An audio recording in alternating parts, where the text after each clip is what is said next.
Belinda Balluku e ka vendin burg, kjo nuk do mend. Miro Belinda Balluku, Cenoklosi dhe tjerë drejtorë të saj nuk kanë vjedhur vetëm, nuk kanë vjedhur as vetëm për veten e tyre.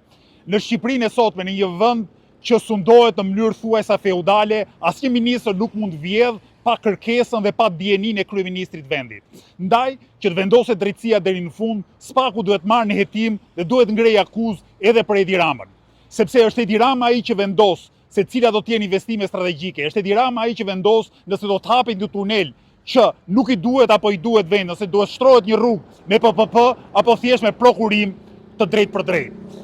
Edi Rama është përgjegjës bashkë me Belinda Balluku, por nuk janë vetëm ata. Tuneli Llogaras ka përfitues, ka porositës dhe janë oligarkët që ndërtojnë në palaz dhe dhërmi. Në këtë kuptim, që drejtësia të vihet në vend deri në fund, spaku duhet marrë në hetim edhe oligarkë si Samir Mane, si Aleksandër Frangaj dhe si Artan Dulaku. Ne duhet i kërkojmë institucioneve drejtësisë që të hetojnë këtë dot, mos amnistojnë askënd.